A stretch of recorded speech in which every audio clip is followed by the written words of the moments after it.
Alors bonjour chers Camerounais, chers panafricanistes, chers combattants pour l'émergence africaine, chers blogueurs, chers surfeurs et amis de l'Afrique.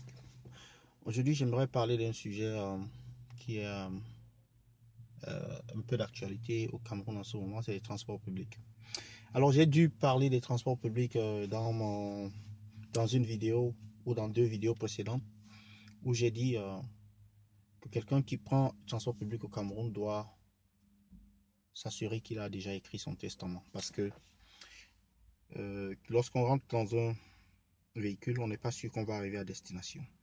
Et donc, je reviens au fait principal qui est la suspension ou bien l'avertissement, l'ultimatum donné au ministre, par le ministre à une trentaine de compagnies de voyage pour qu'elles puissent se conformer à la réglementation en vigueur.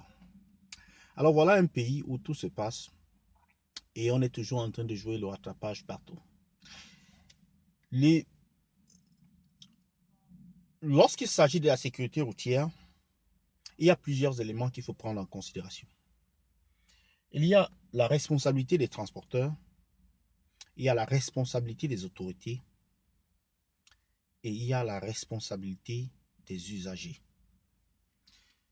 Voilà 3 points. Mais on a l'impression que dans cette dynamique, les autorités veulent se défaire de leurs responsabilités.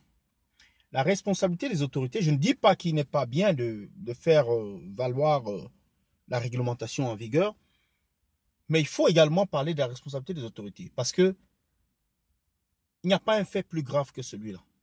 Le fait qu'il n'y a pas de route, le fait que les routes sont réduites, le fait qu'il y a corruption, le fait qu'il y a du monnayage à tous les niveaux, mais surtout le fait qu'on n'a pas de route.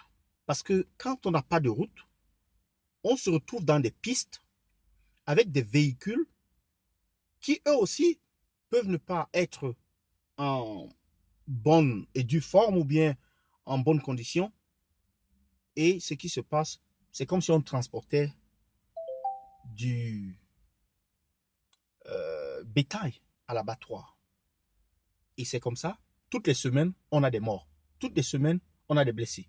Toutes les semaines, on a des accidents. Donc, c'est une bonne action de la part du ministre de dire que nous voulons assainir le secteur du transport public au Cameroun. Mais on aurait aimé entendre du ministre que trop c'est trop. Alors, il faudrait que l'axe lourd Douala-Yaoundé, comme on le dit, ou l'autoroute Douala-Yaoundé, comme il faut l'appeler réellement, va être mise en place et puis les travaux vont avancer. On a prévu ceci, on a fait cela, on entame les travaux tout de suite. C'est ça. C'est dommage qu'un pays comme le Cameroun, qu'on n'ait pas d'autoroute pour lier les villes principales. Douala Yaoundé, Yaoundé Bafoussam, Douala Bafoussam même, ainsi de suite. Aller au nord, le pays est découpé. On ne peut pas faire de la culture, on ne peut pas faire l'agriculture, on ne peut pas faire l'élevage. Les jeunes sont obligés d'être soumis à l'exode rural parce que ce n'est qu'en ville qu'il y a des débouchés, apparemment, alors que les villages s'appauvrissent et se vident de plus en plus. Pourquoi? Parce qu'il n'y a pas de route. Mais s'il y avait des routes, c'est que la majorité des jeunes qui se trouvent aujourd'hui à Douala rentreraient dans leur village, faire leur plantation, se trouver quelque chose à faire et avoir une vie, une bonne vie, plutôt que celle de vivre dans une cité où il n'y a presque pas d'espace. Alors, cher ministre, il est temps de vraiment toucher le mal là où il est. Là, vous êtes en train de toucher juste les conséquences du mal. Mais il faut toucher le mal à la racine même. La racine même, c'est d'abord les routes du Cameroun. Les routes du Cameroun qu'il faut refaire. Parce que nous sommes à près de 25 millions sur les routes qui ont précédé l'indépendance au Cameroun. 80% des infrastructures routières au Cameroun datent de l'époque avant l'indépendance.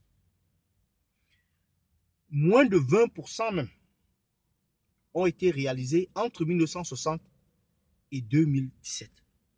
Ça, c'est un bilan catastrophique. Vous n'avez qu'à voir les pays tout à côté, comme la Guinée, comme au Gabon. comme au Nigeria. On dit le Cameroun, c'est le poumon économique de l'Afrique centrale.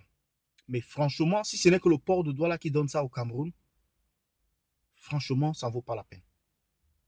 Un pays où, s'il y avait des routes au Cameroun, c'est qu'il y a, on ne parle plus de pauvreté au Cameroun aujourd'hui. S'il y avait des routes, on ne parlerait plus de pauvreté au Cameroun. Donc, ça fait plus de 30 ans, 35 ans que le gouvernement de M. Biya promet des routes aux Camerounais tous les jours. Mais il n'y a pas de route. Si je vais dans mon village, franchement, c'est un chemin de combattant. Si toi-même tu vas dans ton village, c'est un chemin de combattant. Du combattant. Mais je ne sais pas pourquoi est-ce que parfois, quand on veut critiquer, il y a des gens qui sortent, qui disent, oh, mais vous vivez à l'extérieur. Mais écoutez, même si on est même à l'extérieur, c'est même aussi la raison pour laquelle, c'est parce que, oui, la raison pour laquelle c'est parce que justement, le manque de ces infrastructures là au Cameroun, le manque de routes et consorts. Ceux qui vont s'y faire là-bas, parce qu'ils ont des boulots, si on restait, je peux vous garantir que ces boulots-là que vous avez là, vous ne les aurez pas eu. Parce on se serait partagé tous ces boulots. Donc, quand il s'agit de critiquer, il faut avoir une critique qui est objective, une critique qui est constructive. Et c'est ce que nous essayons de faire. Alors, c'était le baleine de Yingui. Là, c'est ma vidéo. J'attends vos commentaires à ce sujet. Et partagez la vidéo. Souscrivez-vous à ma chaîne. Et à bientôt. Bonne soirée.